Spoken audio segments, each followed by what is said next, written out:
आओ सुनाऊं कहानी। लाइक शेयर सब्सक्राइब कमेंट करना ना भूलें। आप देख रहे हैं मिल ही गए सनम अंतिम भाग। मिल ही गए सनम का सफर आज पूरा होने वाला है दोस्तों। आप सभी का बहुत प्यार मिला, उसके लिए हम आपके बहुत बहुत आभारी हैं। बस पे बैठे सभी पीछे छूटते उस रिजॉर्ट को देख रहे थे जहां वो आए तब कुछ और थे और अब कुछ और हैं। मुंबई में सबने मिलकर श्रद्धा के घर की सफाई करवा दी थी। आज सभी दुल्हनों का अपने अपने ससुराल में गृह प्रवेश था। अपने ससुराल में पहला कदम रखते हुए एक बार फिर सबकी आंखें नम थी। युवराज ने भी श्रद्धा के साथ ही उस घर में कदम रखा जहां से उनके रिश्ते की शुरुआत हुई थी। अपने कमरे को देखकर युवराज थोड़ा भावुक हो गया। उसके कमरे को पहले की तरह ही रखा गया, बस बेड अब सिंगल की जगह डबल था। बालकनी में भी बिल्कुल पहले की तरह ही पौधे लगाए गए थे। कुसुम जी और श्रद्धा ने मिलकर शिप्रा और अर्जुन का गृह प्रवेश करवाया, तो रत्ना का भी संजू के घर में गृह प्रवेश हो चुका था। और उसके बाद हुई थी कुछ छोटी मोटी रस्में। 2-3 दिन सब सेट करने के बाद कुसुम जी ने वापस नासिक जाने को कहा तो अर्जुन ने साफ मना कर दिया। आप अब से यहीं रहेंगी, कहीं नहीं जाएंगी। अर्जुन ने उनके हाथ से सामान लेकर एक तरफ रखते हुए कहा। अर्जुन, मेरी बात सुनो बेटा, कुसुम जी ने उसके पास बैठते हुए कहा। पर अर्जुन ने उनका हाथ पकड़ लिया। नहीं माँ, प्लीज। अर्जुन की आंखों में आंसू थे और साथ ही शिप्रा के भी। अर्जुन, जब मैं वो घर और तुम्हें छोड़कर गई थी, कुछ दिन तो सब ठीक था, फिर मुझे मायके में भी सम्मान नहीं मिला। कहने को मैंने बीए किया था, पर पढ़ाई छूटने के इतने सालों बाद मुझे कहीं भी नौकरी नहीं मिली। जैसे तैसे सिलाई कढ़ाई करके मैंने अपने पीहर में इतने दिन गुजार दिए। उस रोज़ भी मैं वहाँ नहीं आती अगर मेरे अपने भाई और भाभी ने मुझसे घर से निकल जाने को ना कहा होता। मैं समझ गई थी कि मेरे पास अपना घर होना बहुत ज़रूरी है। यकीन मानो अर्जुन, जब अगले दिन मुझे तुम्हारे बाबा के नहीं रहने की खबर मिली, मैं आत्मग्लानि से भर गई। माना उन्होंने बहुत गलत किया मेरे साथ, पर अब मेरे दिल पर किसी की जान लेने का बोझ था।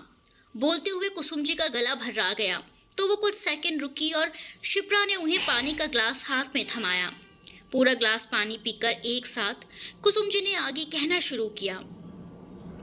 इसीलिए मैंने तुम्हारे बाबा के घर में उनके पैसों से ही एक छोटा सा लघु उद्योग शुरू किया, जिसमें बेसहारा और ज़रूरतमंद औरतों को रोजगार देकर मेरे मन का बोझ थोड़ा हल्का हुआ। फिर अर्जुन की आंखों में देखते हुए वो बोली, तुम ही बताओ, इतनी औरतों को फिर से बेसहारा करके मैं कैसे यहाँ पर रह पाऊंगी। अर्जुन के आंसू ने रफ्तार पकड़ ली थी। 1 सप्ताह में एक बार मैं यहाँ आ जाया करूंगी और 1 सप्ताह तुम, इससे हम दूर होकर भी पास रहेंगे। अर्जुन के आंसू पोंछते हुए कुसुम जी ने कहा तो वो उनके गले से लिपट गया। शिप्रा भी अपने आंसू रोक नहीं पा रही थी। जब उन्होंने उसे अपने पास आने का इशारा किया तो कुसुम जी के घुटनों में बैठकर शिप्रा बोली, आप कोशिश करना माँ कि कुछ महीनों के अंदर वहाँ का सारा काम आप किसी को हैंड ओवर कर सको। कुसुम जी ने शिप्रा के माथे को चूमते हुए कहा, अर्जुन का बचपन तो मैं वापस नहीं ला सकती, पर तुम्हारे बच्चे मेरे ही हाथों में बड़े होंगे। जहाँ शिप्रा उनकी बात पर शर्मा दी, वहीं उसका लाल होता चेहरा देख अर्जुन के चेहरे पर हल्की सी मुस्कान आ गई। कुछ ही दिनों में रत्ना समझ गई थी कि संजू को रात में नींद नहीं आ पा रही है। बहुत पूछने पर संजू ने उसे अपनी प्रॉब्लम बताई। पहले तो रत्ना को इस बात पर बहुत हंसी आई, फिर उसने संजू को बोल दिया कि वो अपने कंफर्ट के हिसाब से रहे। धीरे धीरे वो दोनों भी एक हो गए, पर श्रद्धा और युवराज के बीच की दूरी अब भी कायम थी। चाहकर भी श्रद्धा अपने झिझक छोड़ नहीं पा रही थी। श्रद्धा और संजू दोनों का प्रोफेशन ही कुछ ऐसा था कि उन्हें अपनी पर्सनल लाइफ के लिए वक्त थोड़ा कम ही मिलता था। कभी उनकी नाइट ड्यूटी होती तो कभी वो देर रात घर आते, और बहुत बार तो छुट्टी के दिन भी उन्हें हॉस्पिटल जाना पड़ता। पर युवराज और रत्ना जैसे पार्टनर के साथ सब कुछ आसान हो जाता है। न युवराज कभी श्रद्धा से शिकायत करता और ना ही रत्ना संजू से। ऐसे ही एक रोज श्रद्धा रात के करीब 1 बजे घर लौटी।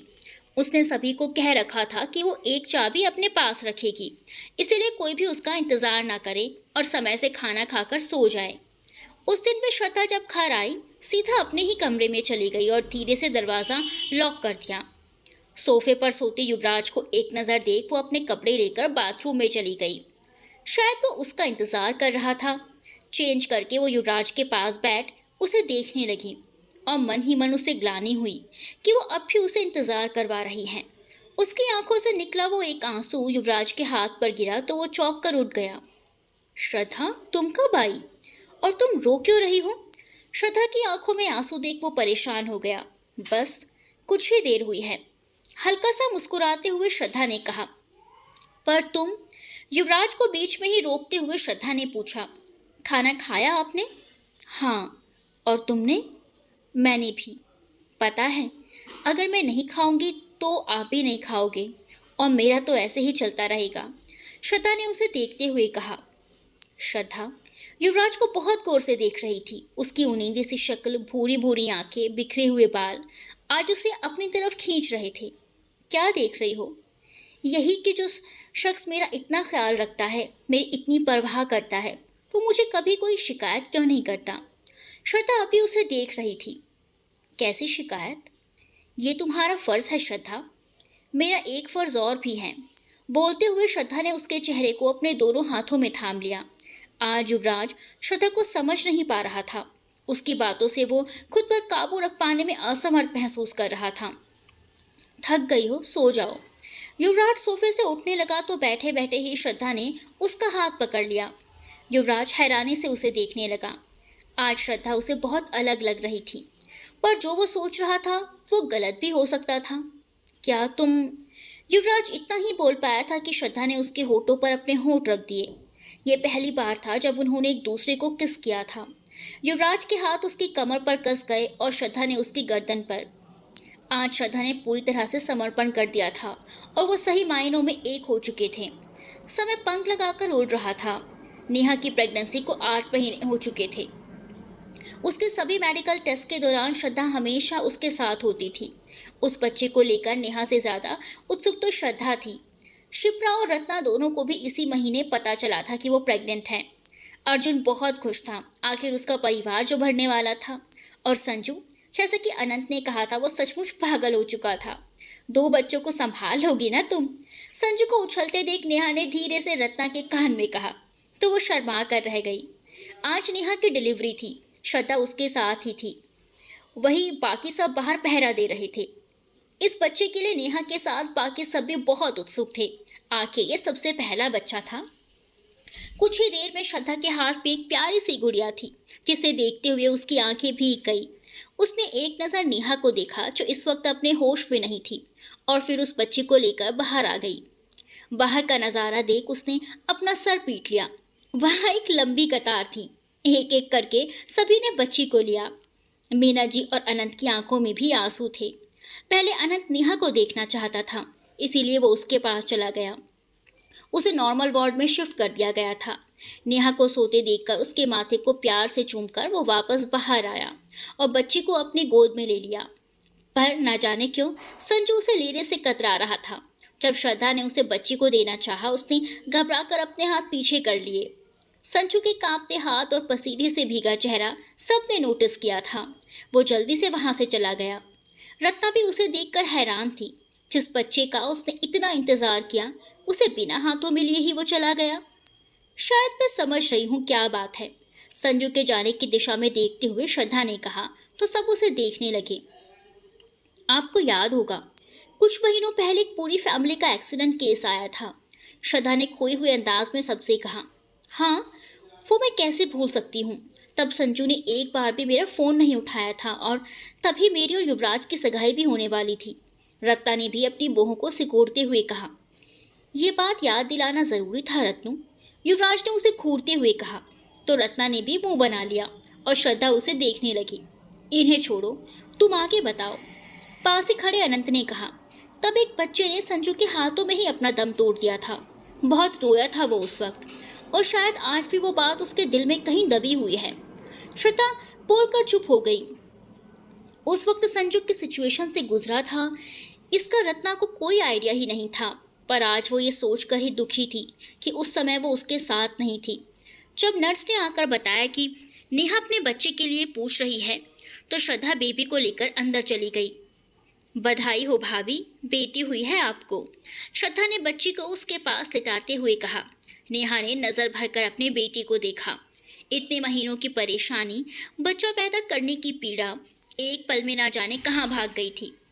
मुझे तो ये इतनी प्यारी लग रही है ना कि दिल कर रहा है इसे अपने घर ले जाऊं। श्रद्धा ने उसे प्यार से सहलाते हुए कहा। बिल्कुल ले जाना, अगर तुम्हारे बेटा हो तो उसकी दुल्हन बनाकर। मीना जी के साथ अंदर आते हुए अनंत ने मुस्कुरा कर कहा तो श्रद्धा शर्मा कर रह गई और दर्द में भी नेहा हल्का सा मुस्कुरा दी। मीना जी ने नेहा के सर पर हाथ फेरते हुए उसका हाल चाल लिया। वहीं पास खड़ा अनंत उसे बहुत ही प्यार से देख रहा था। शायद अपनी पत्नी पर इंसान को सबसे ज़्यादा प्यार इसी वक्त आता है और विडंबना कुछ ऐसी होती है कि वो प्यार जता भी नहीं पाता। कुछ ही देर में एक एक करके सभी नेहा से मिलने लगे, पर संजू को वह ना पाकर नेहा को बहुत अजीब लगा। थकी हुई सी आवाज़ में उसने मुंह से पहला शब्द निकाला, संजू। मैं देखती हूँ, रत्ना ने कहा और वहाँ से निकलकर संजू के कैबिन में आ गई। अपने कैबिन की बालकनी में खड़ा संजू सिगरेट पर सिगरेट खत्म किए जा रहा था। जब रत्ना ने उसे देखा तो हैरान रह गई। वो जानती थी कि कभी कभी संजू स्मोक करता है और उसने भी इस पर एतराज़ नहीं जताया क्योंकि वो समझदार था। उसे पता है कि किसके क्या साइड इफ़ेक्ट्स है और क्या नहीं। पर आज संजू ने लगभग पूरा पैकेट ख़त्म कर दिया था। वो भूल गई कि यहाँ क्या बात करने आई थी और उसने गुस्से में आकर उसके मुंह से सिगरेट छीन कर फेंक दी। संजू को खबर ही नहीं लगी कि रत्ना वहाँ कब आई। चेहरे पर परेशानी के भाव लिए वो रत्ना को कंधों से पकड़कर बोला, रत्नू, धुएं में रहना is not safe for baby. आप यहाँ क्यों खड़ी हैं? संजू, क्या कर रहे हो तुम? तुम्हें यह पता है कि धुआं एक अनबॉर्न बेबी के लिए सेफ नहीं है और ये नहीं पता कि जो इसका डायरेक्ट कंजप्शन कर रहा है उसे कितना हार्म होता होगा। रत्ना की आवाज़ में गुस्सा था।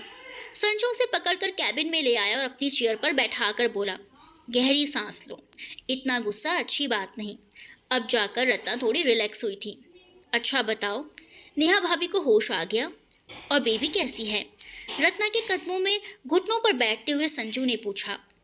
रत्ना को अब ध्यान आया कि आखिर वो यहाँ क्यों आई थी। संजू का स्मोक करना भी अब उसे समझ आया। उसे समझाने के बजाय वो उसी पर गुस्सा करने लगी। संजू, तुमने बेबी को क्यों नहीं लिया? तुम्हें पता है नेहा भाभी ने सबसे पहले तुम्हारे बारे में पूछा। सब मिलने पर तुम उनसे नहीं मिले। रत्ना ने नर्म लहजे में कहा। वो मुझे थोड़ा काम आ गया, भाभी से मिलता हूँ कुछ देर में।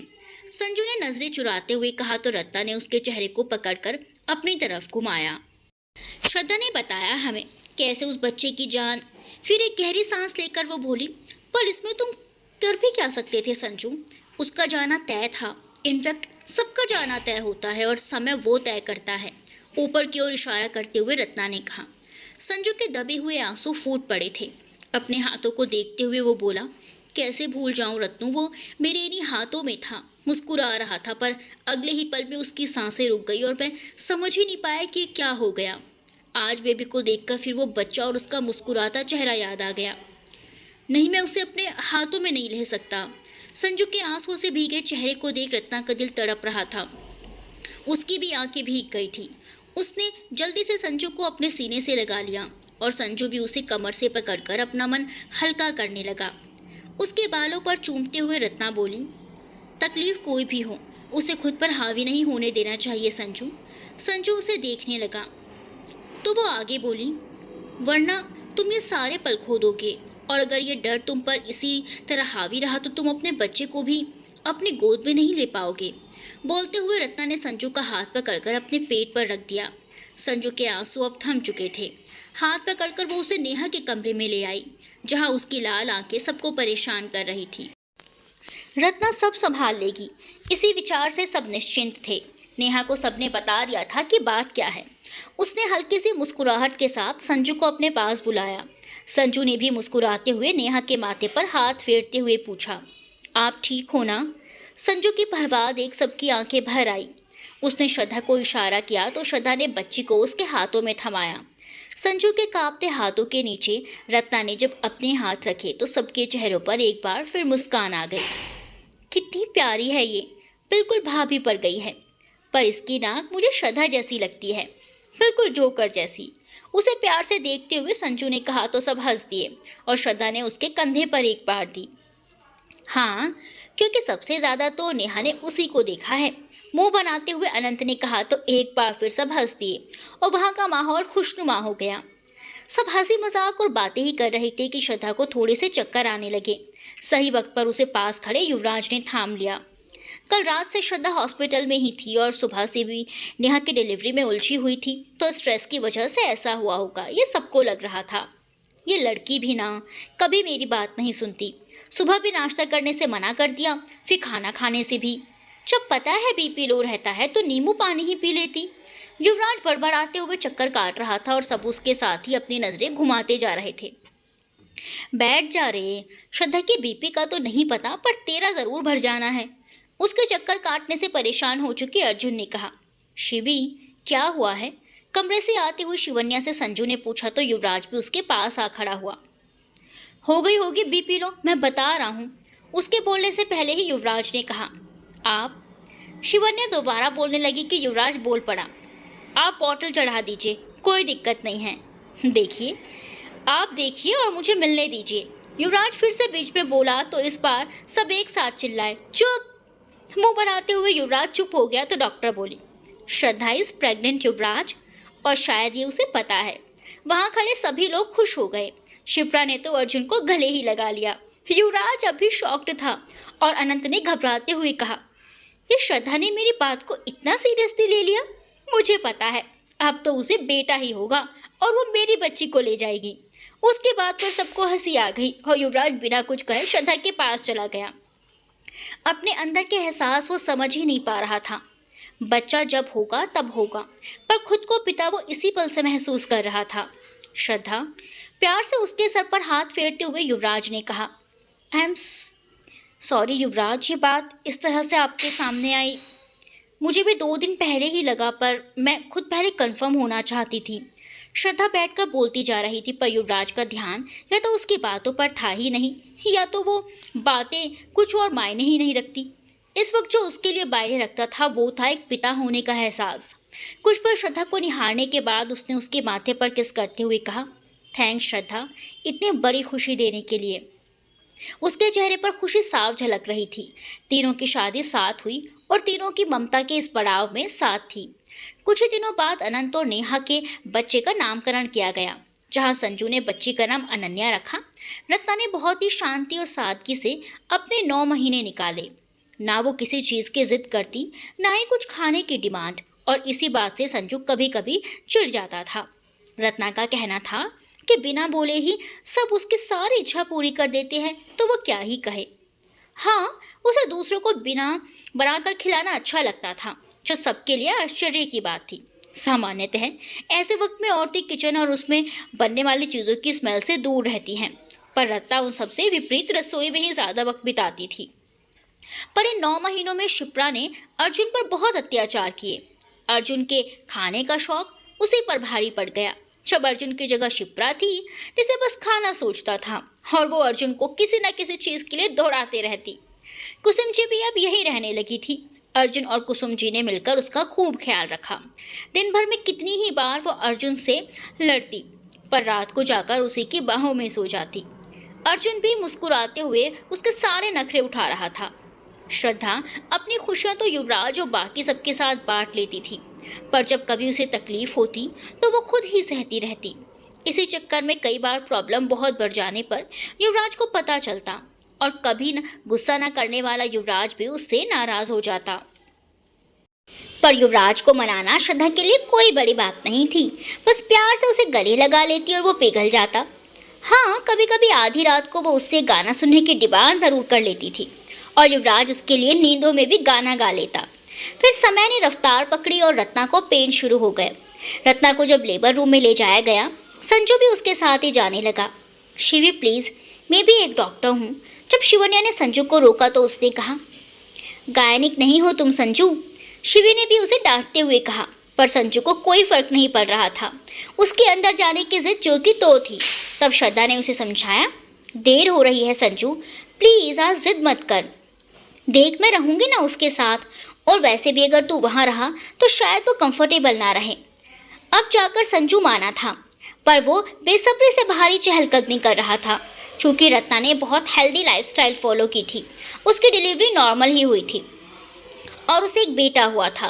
पर आज संजू अपने बच्चे को हाथ में लेने से घबराया नहीं। बस उसकी आंखें थोड़ी नम और होंठों पर मुस्कान थी।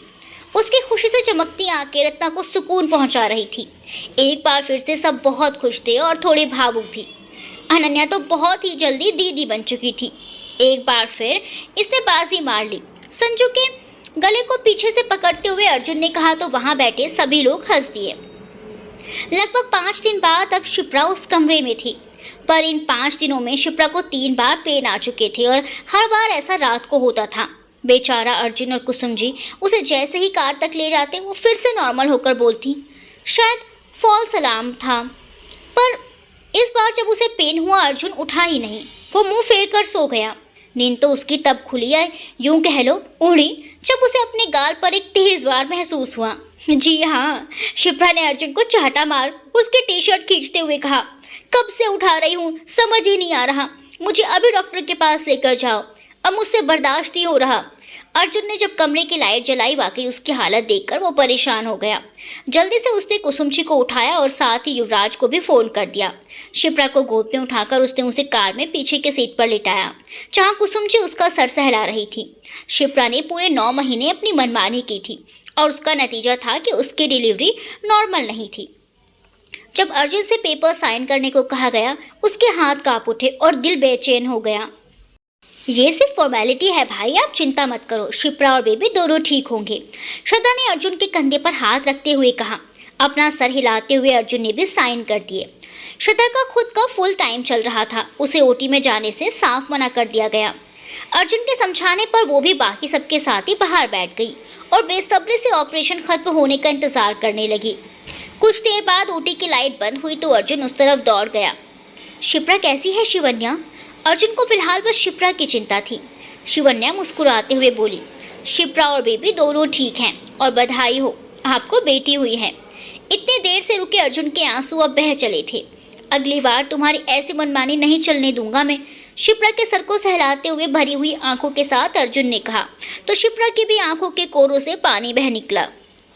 बहुत परेशान किया है ना मैंने आपको, बहुत, अर्जुन ने कहा और उसका माथा चूम लिया। पर अर्जुन, तुम्हारे गाल पर ये उंगलियों के निशान कैसे? संजू जो अभी अभी अंदर आया था उसने अर्जुन के चेहरे को देखते हुए कहा तो अर्जुन छेप गया और शिप्रा ने अपनी आंखें बंद कर ली। अगले ही पल वहाँ हंसी का ठहाका गूंज उठा। सभी समझ चुके थे कि शिप्रा के हाथों का कमाल है। संजू और रत्ना के बच्चे का नाम नेहा ने रत्नांजय रखा तो अर्जुन और शिप्रा के बच्चे का नाम श्रद्धा ने शिरजुन रखा तो शिप्रा ने ही उसे सुझाया था। ठीक 25 दिनों के बाद श्रद्धा को पेन उठा, पर आदत से बचकर उसने किसी से कुछ नहीं कहा और दर्द सहती रही। उस वक्त भी वो नीचे अनामिका जी के कमरे में ही आराम कर रही थी। पिछले 1 महीने से वो नीचे के रूम में रह रहे थे। उसे जूस दे रही जब अनामिका जी कमरे में गई तो श्रद्धा का पसीने से लथपथ चेहरा देख वो दंग रह गई। उन्होंने तुरंत युवराज को फोन करके बुलाया। अर्जुन भी हॉस्पिटल पहुंच चुका था और संजू तो पहले से ही वहीं पर था। कुछ देर बाद नर्स ने युवराज के हाथों में एक बच्चे को थमाते हुए कहा, बधाई हो सर, आपको और मैम को बेटा हुआ है और श्रद्धा मैम बिल्कुल ठीक हैं। युवराज के कुछ पूछने से पहले ही नर्स ने कहा और वहां से चली गई। उस मासूम को हाथ में लेते युवराज के हाथ कांप उठे। सही है, एक मर्द की बाजुएं जितनी मजबूत होती हैं उसे एक बच्चे को लेने में उतना ही डर लगता है। अनामिका जी को उस छोटे से बच्चे में अपना नन्हा सा युवराज दिखाई दे रहा था। रोते हुए ही वो बोली, थैंक यू बेटा। श्रद्धा के पास आकर युवराज ने उसका सर सहलाया और हाथों को चूमते हुए बोला, अब आदत बदल लो अपनी, परेशानियां खुद तक ही रखने की। श्रद्धा की आंखें भी नम हो चुकी थी। युवराज का हाथ पकड़ उसने भी चूम लिया और धीरे से बोली, सॉरी। तीनों के बच्चे इस दुनिया में आ चुके थे। संजू ने कहा था जब तक सभी की डिलीवरी अच्छे से नहीं हो जाती मिठाई नहीं बांटेंगे, इसीलिए आज पूरे हॉस्पिटल में मिठाई बांटी गई और सारी मिठाई छोटू ने खुद अपने हाथों से बांटी थी। श्रद्धा के भी बच्चे का नामकरण हुआ और उसका नाम बुआ होने के नाते शिप्रा ने रखा, युवश। सब तरफ अब खुशियां ही खुशियां थी। श्रद्धा और संजू अब भी अपनी प्रोफेशनल लाइफ में थोड़े बिजी रहते थे। ऐसे में युवराज और रत्ना ही बच्चे को ज्यादा संभालते थे। अनामिका जी, कुसुम जी और मीना जी की छत्र छाया में सभी बच्चे अच्छे से पल रहे थे। नरेन जी भी अपनी बेटी को खुश देखकर बहुत खुश थे। पहले हर रोज रत्ना उनसे मिलने आ जाती थी, पर फिर बच्चा होने के बाद नरेन जी को संजू वहां ले आता था। रत्नांजय के होने के बाद से संजू और भी बिजी हो गया था। उसे बच्चों से बहुत लगाव था, पर वो दोनों ही बच्चों को टाइम नहीं दे पाता था, ना अनन्या को और ना ही रत्नांजय को। अनन्या सभी की बहुत ही लाडली थी, पहला क्योंकि वो लड़की थी और दूसरा और सबसे ज़रूरी वो सबसे पहली बच्ची थी। सुबह जब संजू घर से निकलता दोनों बच्चे सो रहे होते और रात को आता तब तक वो वापस सो जाते।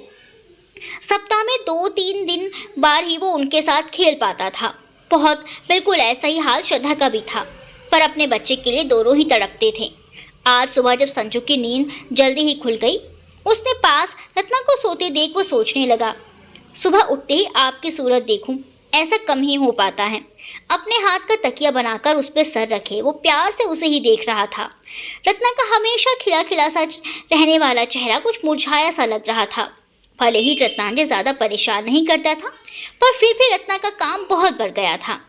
यही सब सोचते हुए वो उसके बालों में प्यार से हाथ फेर रहा था। गुड मॉर्निंग, रत्ना ने प्यारे से मुस्कुराहट चेहरे पर बिखेरते हुए कहा और अगले ही पल चौंक कर उठ बैठी। संजू, आपने मुझे उठाया क्यों नहीं? बहुत ज़्यादा लेट हो गया है क्या? रत्ना जल्दी जल्दी से अपने बालों को बांधते हुए बोली। वो बिस्तर से नीचे उतर ही रही थी कि संजू ने उसे वापस खींचकर अपने पास लेटा दिया।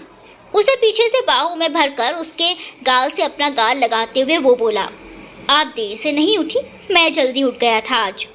तुम रात भर जाग जाग कर रत्नांजय को संभालती हो, फिर क्यों उठे? रत्ना ने उसके गाल पर हाथ रखते हुए कहा।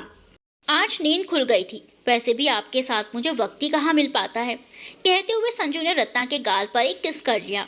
रत्ना उसकी तरफ पलट गई और उसकी ग्रे आंखों में देखने लगी। संजू भी उसकी आंखों में ही देख रहा था कि रत्ना ने कहा, आज मुझे ऐसा क्यों लग रहा है कि डॉक्टर साहब छुट्टी पर हैं? आप क्या चाहती हैं? कहते हुए संजू ने जब रत्ना के बालों को फिर से खोल दिया, जिससे कुछ बाल उसके चेहरे पर आ बिखरे। मेरे चाहने से क्या होता है? ड्यूटी कम्स फर्स्ट, रत्ना ने थोड़ी उदासी से कहा। संजू पर उसके एक्सप्रेशन को देख रहा था। रत्ना का उदास चेहरा उसे भी अच्छा नहीं लगा। उसके बालों को कान के पीछे करते हुए वो उसकी आंखों में खुद को पानी में हिलता हुआ पा रहा था। 1 सेकंड भी नहीं गुजरा होगा और उसने रत्ना के होठों पर अपने होठ रख दिए। कुछ देर बाद रत्ना को कसकर बाहों में भरते हुए कहा, आज का दिन घर वालों के लिए और आज की सुबह आपकी। कुछ देर बाद दोनों तैयार हो गए। रत्नांजय अब भी सो रहा था। रत्नू, आप इसे इतने कपड़े मत पहनाया करो, सो नहीं पाता ये। देखो अभी कितनी चैन से सो रहा है। रत्नांजय के पास बैठे संजू ने कहा। संजू, ठंड लग सकती है इसे, कपड़े मत उतारा करो इसकी। रत्ना ने उसे देखते हुए कहा। नहीं लगेगी ठंड, देखो इसे ब्लैंकेट से कैसे खुद को ढका हुआ है। आपने जैसे बनाना है ना, मतलब। रत्ना ने अपनी आंखों को छोटी करते हुए कहा। हाँ तो आपको भी तो अच्छा लगता है ना मेरा बिना शर्ट में सोना। कहते हुए उसने रत्ना को पीछे से बाहों में भर लिया। संजू के हाथ पर मारते हुए वो उसके बाहों से निकल गई। व्हाट? कुछ नहीं, मैं नीचे जा रही हूँ। ब्रश करते हुए रत्ना तेजी से बाहर निकल गई और संजू ने अपने बालों में हाथ घुमा दिया। आज तो किसी का चेहरा बड़ा खिल रहा है। रसोई में काम करती रेहा ने जब मुस्कुराती रत्ना को देखा तो उसे छेड़ने लगी। रत्ना का चेहरा और भी लाल हो गया। उसने बेचारगी से कहा, भाभी। नेहा भी हंसने लगी और फिर उसने कुछ कहा नहीं। कुछ ही देर में सब डाइनिंग टेबल के इर्द गिर्द बैठे थे और वहाँ शोर मचा हुआ था। संजू और 3 साल की अनन्या वहाँ धमाल कर रहे थे। संजू के साथ मिलकर वो भी वहाँ शोर बचा रही थी, जबकि अनंत की गोद में बैठा नन्हा रत्नांजय उन्हें देखकर खिलखिला रहा था। तेरा हॉस्पिटल जाना ही ज़्यादा सही रहता है, घर पर रहता है तो इसे चिड़ियाघर बना देता है। मीना जी ने सर पर हाथ रखकर कहा। इसे चिड़ियाघर नहीं कहते, इसे लाइवली होम कहते हैं। जीता है ये घर हमारी वजह से, है ना एनी? संजू ने कहा तो अनन्या भी जोर से हंसी। वहीं रत्ना उसे देखते हुए हल्के से मुस्कुरा रही थी। आज के दोनों बच्चों की जिम्मेदारी संजू ने ले ली थी। उनका नहाना, उन्हें खिलाना पिलाना, खेलना, सब कुछ। दिन भर दोनों बच्चे भी उसके साथ बहुत खुश थे। वो चाहे जितना बिखेरा करते संजू उन्हें करने देता। शाम के 4 बजे जब रत्ना ने अपने कमरे में कदम रखा तो उसे लगभग चक्कर ही आ गए। ये क्या हाल बनाया है कमरे का? फटी हुई आंखों से देखते हुए रत्ना ने कहा। पर शौक तो उसे तब लगा जब उसकी नजर संजू पर गई। अगले ही पल रत्ना की हंसी पूरे कमरे में गूंज उठी और संजू ने मासूम सा चेहरा बना लिया। अनन्या ने संजू के चारों और रत्ना की साड़ी लपेट रखी थी। उसके घने बालों में 2-3 बेबी क्लिप फंसा रखी थी। माथे पर आड़ी तिरछी बिंदी लगा दी और होठों पर लिपस्टिक लगाने जा रही थी कि रत्ना आ गई थी। वहीं रत्नांजय उसका असिस्टेंट बना उसे सामान दे रहा था। चाची, आप बताओ, रेड लिपस्टिक या पिंक? अपनी बच्चों वाली आवाज में रन्या ने पूछा तो रत्ना होश में आई। फटाफट से भागकर उसने रन्या के हाथों से लिपस्टिक लेते हुए कहा, बेटा, आपके चाचा के होठ ऑलरेडी पिंक है ना, तो उन्हें लिपस्टिक की जरूरत ही नहीं है। संजू शरारती नजरों से उसे देखने लगा तो रत्ना छेपकर इधर उधर देखने लगी। अनन्या को भी उसकी बात समझ में आ गई और लिपस्टिक वापस रत्नांजय को देते हुए कहा, इसे वापस रख दो छोटे।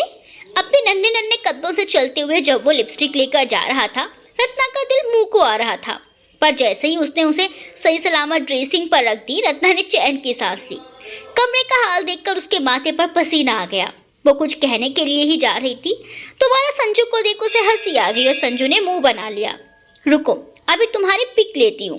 रत्ना फोन लेने के लिए उठ गई। संजू उसे पकड़ना चाहता था पर नहीं पकड़ पाया क्योंकि रत्नांजय उसकी गोद में आकर बैठ गया। तुम भी अपनी माँ से मिले हुए हो, सब जानता हूँ, संजू ने कहा तो वो आंखों को छोटी करते हुए मुस्कुरा दिया।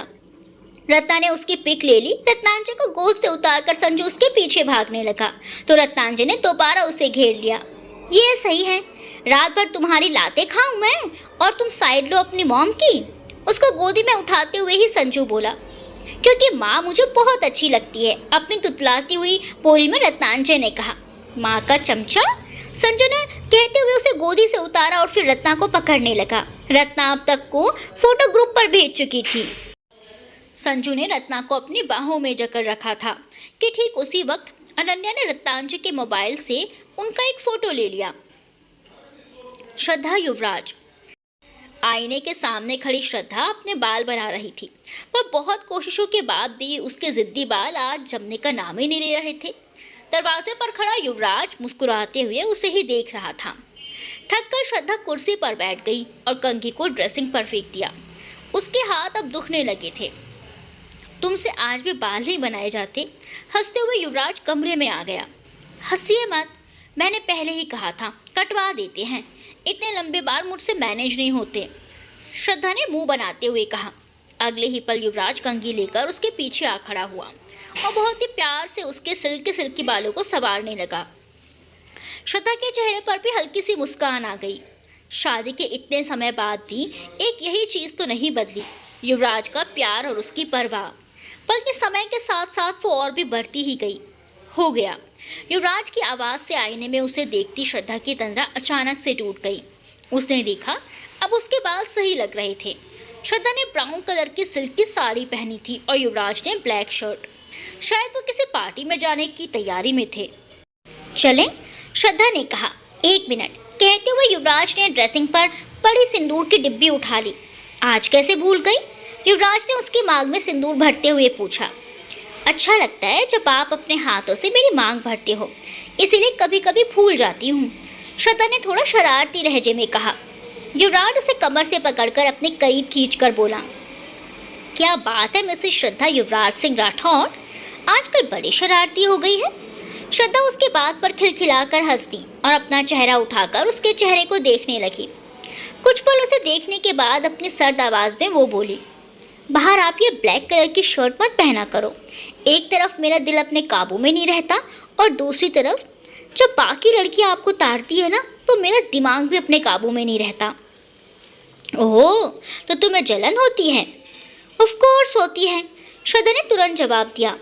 श्रद्धा की कमर पर अपने दोनों हाथों को कसते हुए उसके चेहरे से अपना चेहरा लगाते हुए युवराज ने उसके कान में कहा, श्रद्धा।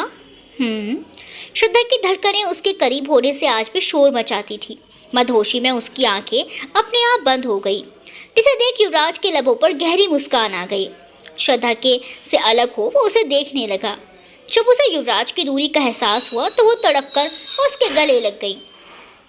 मुझे लगता है आज हमें घर पर ही रुक जाना चाहिए, युवराज ने कहा तो श्रद्धा झट से उससे अलग हो गई।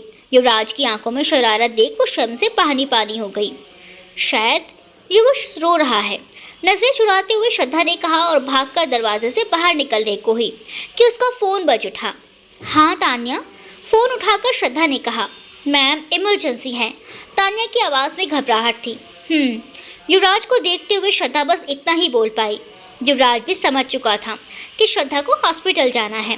वो भी आखिर इंसान था, कभी कभी उसे बुरा भी लगता था, पर फिर वो खुद को समझा लेता था।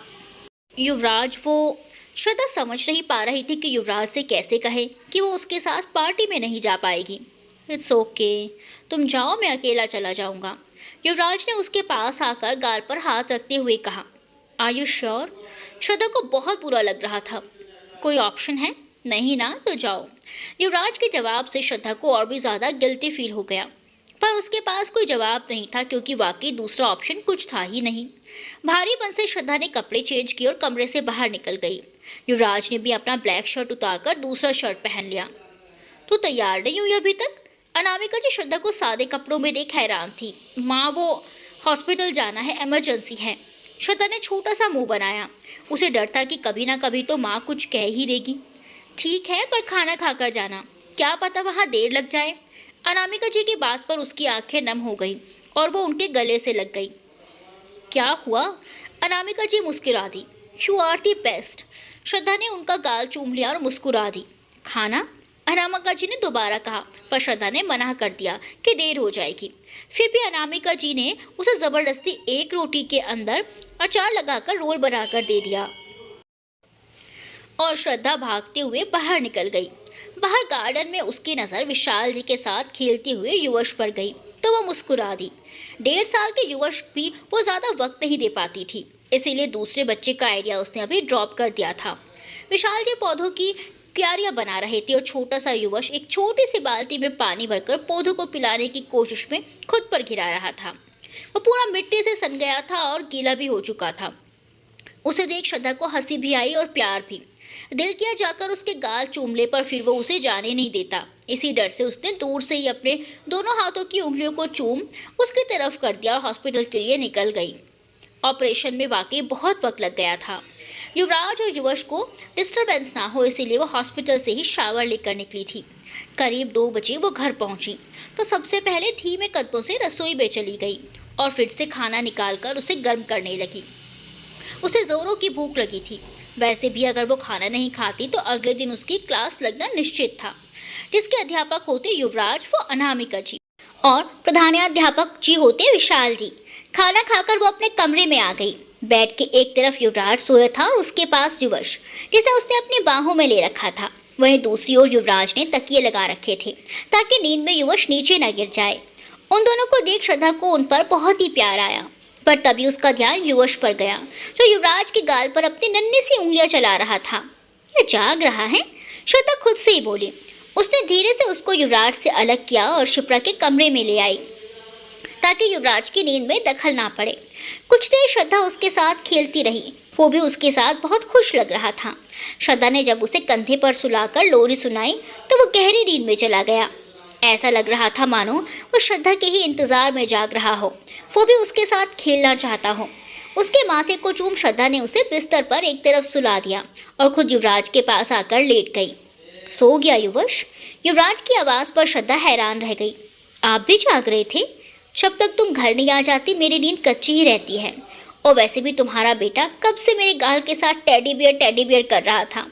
हंसते हुए श्रद्धा उसकी बाहों में समाकर बोली, तो आपने मुझे रोका क्यों रही? वो तुम्हारा वेट करता है श्रद्धा, इसीलिए तुम दोनों के बीच नहीं आना चाहता था। युवराज ने भी उसे अपनी बाहों में कस लिया और आंखें बंद कर दी। श्रद्धा को एक बार फिर अपनी किस्मत पर गर्व हो गया। युवराज जैसा पति, अनामिका जी और विशाल जी जैसे माँ पापा, युवराज जैसा प्यारा बेटा और इतने अच्छे दोस्त पाकर उसके जीवन में अब कोई कमी ही नहीं रह गई थी। युवराज से अलग हो वो उसे देखने लगी। उसकी आंखों की तपन से युवराज ने अपनी आंखें खोलकर उसे देखा। सो जाओ, थक गई हो। युवराज ने उसकी आंखों को अपने हाथ से ढक लिया। श्रद्धा को महसूस हुआ कि शायद युवराज थोड़ा अपसेट हैं। उसके ऊपर आते हुए वो बोली, नींद नहीं आ रही, पर मुझे आ रही है।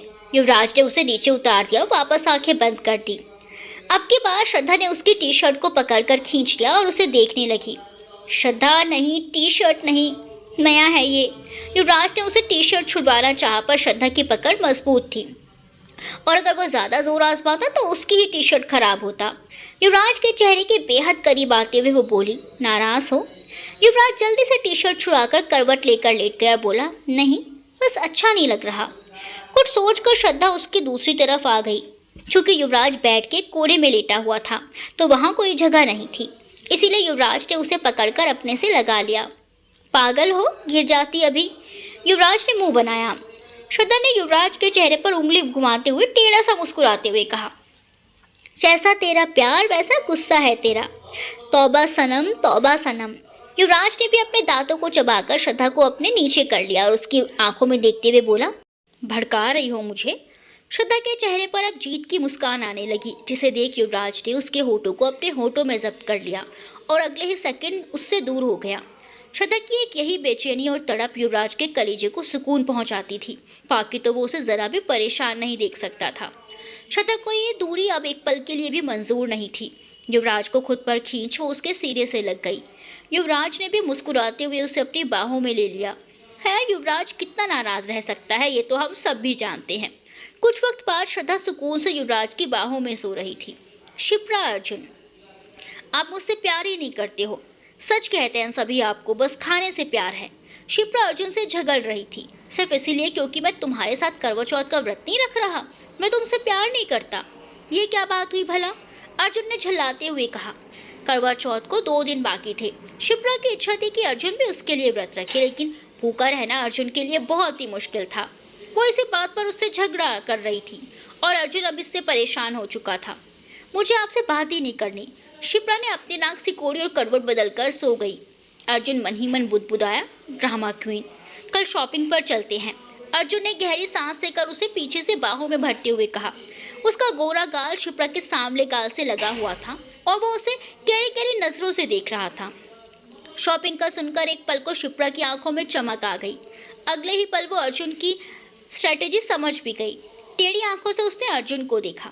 नहीं जाना मुझे। शिप्रा ने उसके पेट पे कोहनी मारी और आंखें बंद कर लेट गई।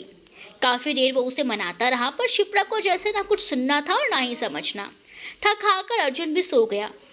ये सब तुम दोनों की वजह से हो रहा है, अर्जुन ने युवराज और संजू को डांटते हुए कहा। अब हमने क्या कर दिया? युवराज ने हैरानी से पूछा। क्या जरूरत है तुझे व्रत रखने की?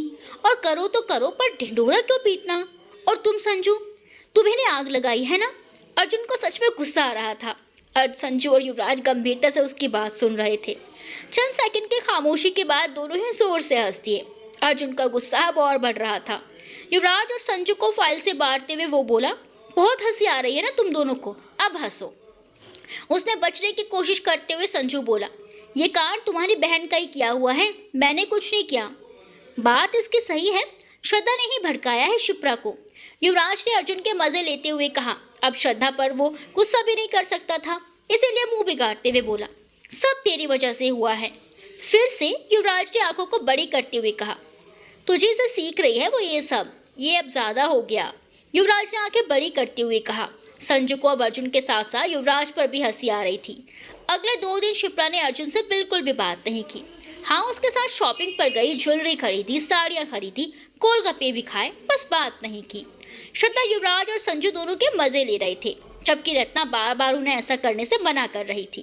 खैर, करवा चौथ का दिन भी आ गया और सुबह के 4 बजे लाल रंग की साड़ी पहने भीगे हुए बालों के साथ शिप्रा बाथरूम से बाहर निकल कर आई। बाथरूम की चौखट पर से ही शिप्रा की नजर अर्जुन पर गई, जो आंखें मूंद कर सो रहा था या सोने का नाटक कर रहा था। शिप्रा के खिले हुए चेहरे पर हल्की सी उदासी आ गई।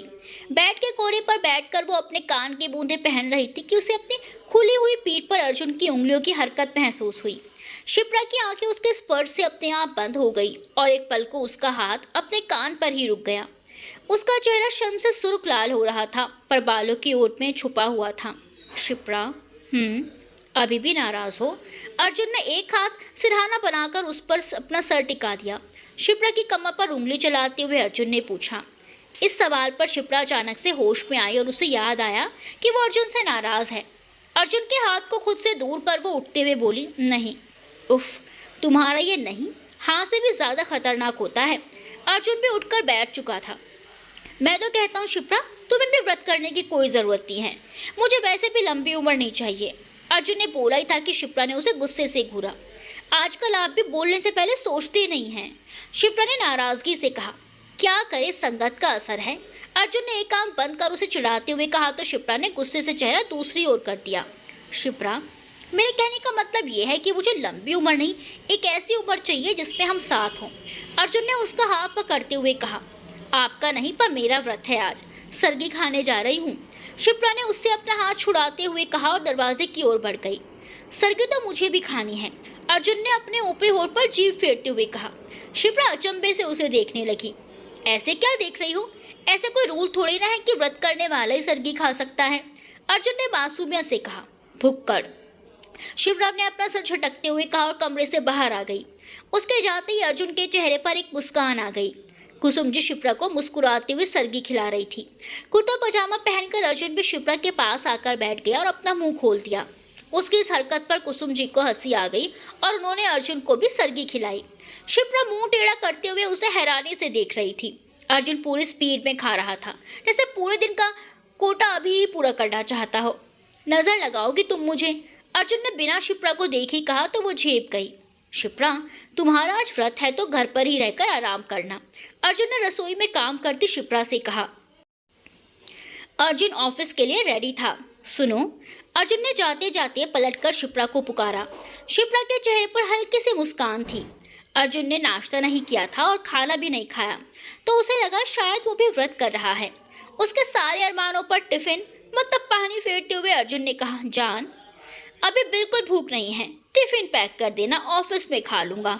शिप्रा ने गुस्से से टिफिन पैक किया और उसे लगभग अर्जुन के ऊपर फेंक ही दिया था, पर अर्जुन ने उसे कैच करते हुए कहा, आराम से जान, मैं इसीलिए भूखा नहीं रहता। देखो कितना गुस्सा आ रहा है तुम्हें, आप जा रहे हो या? शिप्रा ने हाथ में पकड़ा चाकू उसकी ओर करते हुए गुस्से से कहा। अगले ही सेकंड अर्जुन वहां से भाग गया और शिप्रा ने मन ही मन सोचा, दबा दबा कर सरगी खाई है सुबह, कैसे भूख लग सकती है अभी? और मैं पागल सोच रही थी कि शायद अर्जुन ने मेरे लिए व्रत रखा है। सोचते हुए शिप्रा एक बार फिर से उदास हो गई। शाम को सभी औरतें अनामिका जी के घर इकट्ठा हुई। नेहा, रत्ना और शिप्रा के साथ साथ कुसुम जी और मीना जी भी वहां आ गए थे। औरतें गीत गा रही थी और ढोलक की थाप पर नाच रही थी। अनंत, युवराज, संजू और अर्जुन सभी घर पर आए नहीं थे। हे मेरी सांसों में मेरे पिया से वचन है लिया, जन्मों जन्म तक साथ रहेंगे, सुख चाहे दुख हो मिलके सहेंगे। पूरा दिन भूखा रहने के बाद भी सभी औरतों के चेहरे पर ना जाने कैसा तेज था। श्रद्धा भी शिप्रा को छेड़ रही थी। सबके बीच हंसते हुए वो बोली, देखना शिप्रा, भाई आएंगे और सबसे पहले पूरियों की महक को पकड़ते हुए रसोई में जाएंगे। पहले खुद की पेट पूजा होगी, फिर तेरा व्रत खुलवाएंगे। उसके बाद पर सभी जोर से हंस दिए। शिप्रा ने उसके बाजू पर हल्के से मारा, पर हंसी तो उसे भी आ रही थी। श्रद्धा, अर्जुन व्रत करें या ना करें, पर प्यार बहुत करती है तुझसे, शिप्रा ने शर्माते हुए कहा तो रत्ना बोली, ओए होए, देखो इसे शर्माना भी आता है। और एक बार फिर सब हंस पड़े। नेहा प्रेग्नेंट थी, इसीलिए वैसे तो शिवन्या ने उसे व्रत करने के लिए मना किया था, पर जब वो नहीं मानी तो शिवी के स्ट्रिक्ट इंस्ट्रक्शंस के बाद वो भूखी ना रही, इसलिए नेहा ने सेगार खा लिया था। नेहा भाभी, क्या भैया भी हमेशा से ये व्रत करते हैं? रत्ना ने पास बैठी नेहा से पूछा। शादी के पहले से, नेहा ने कहा तो सब उसे हैरानी से देखने लगे और एक साथ बोले, क्या? नेहा भी सबके रिएक्शन से चौंक गई और धीरे से बोली, जब से अनंत के प्यार को समझा और अनंत ने मेरे, तब से हर साल मैं करवा चौथ कर रही हूँ और आज मेरे ही साथ अनंत भी। नेहा की बात सुनकर रत्ना के चेहरे पर मुस्कान आ गई, एक गर्व भरी मुस्कान कि संजू की पत्नी है, जिसकी वजह से आज नेहा और अनंत साथ हैं। हंसी ठिठोली के साथ ही चांद निकल आया, आसमान का भी और हमारे दुल्हनों का भी। अनंत, अर्जुन, संजू और युवराज कुर्ता पजामा पहने छत पर आ गए। अपनी पत्नियों को 16 श्रृंगार में सुसज्जित देख एक बार फिर सब अपना दिल हार बैठे।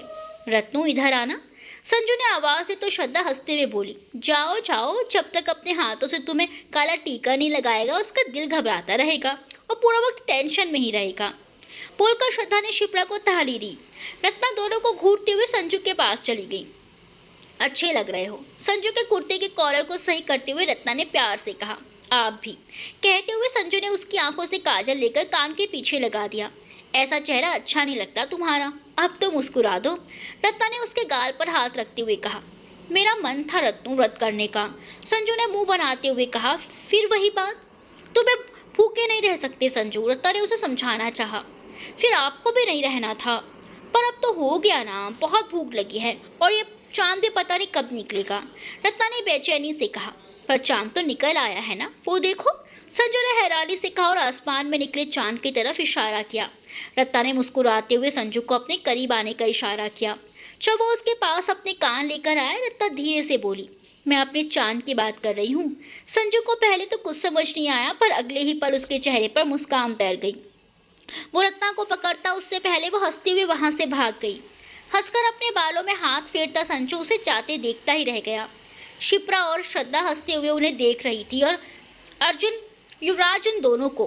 वेरी बैड शिप्रा, ये उनका प्राइवेट मोमेंट है, अर्जुन ने शिप्रा के आगे आते हुए कहा। युवराज ने श्रद्धा को इशारा किया तो वो दोनों भी एक हो गए। तुम ट्रेडिशनल ड्रेसेस पहना ही मत करो, अर्जुन ने शिप्रा को निहारते हुए कहा तो शिप्रा उसे हैरानी से देखने लगी। एक ठंडी आह भरते हुए अर्जुन ने आगे कहा, खुद पर काबू करना मुश्किल हो जाता है। शिप्रा के होठों पर दबी दबी सी मुस्कान अपना पहरा जमा रही थी। क्या कर रहे हैं आप युवराज? जब युवराज ने श्रद्धा की पीठ अपनी तरफ की तो उसने पूछा। युवराज ने कुछ नहीं कहा और अपने साथ लाया गजरा श्रद्धा के बालों में लगाने लगा। श्रद्धा की खुशी का कोई ठिकाना ही नहीं रहा। उसे गजरा बहुत पसंद था। युवराज किसी भी ओकेजन पर उसके लिए गजरा लाना नहीं भूलता। श्रद्धा के गजरे की खुशबू लेकर युवराज ने उसके जूड़े पर चूम लिया। फिर उसे अपनी ओर कर उसे प्यार से देखते हुए बोला, एक बार फिर यकीन दिला दो कि तुम मेरे सामने हो, मेरे साथ, मेरे पास हो। श्रद्धा ने युवराज का माथा चूम लिया।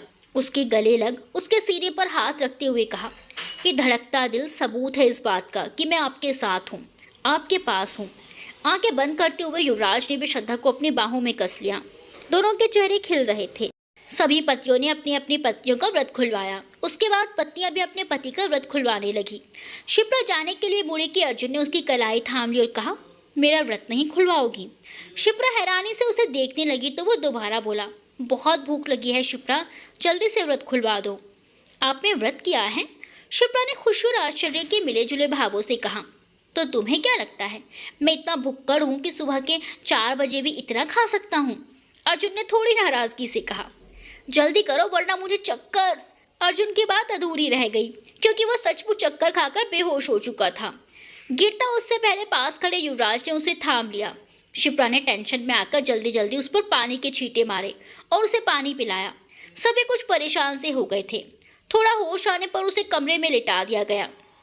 आंखों से आंसू बहाती शिप्रा उसके सामने बैठी थी और बाकी सब बाहर। अर्जुन उसे देख हल्का सा मुस्कुरा दिया। हंसिए मत, नहीं होता है तो क्या जरूरत थी व्रत करने की?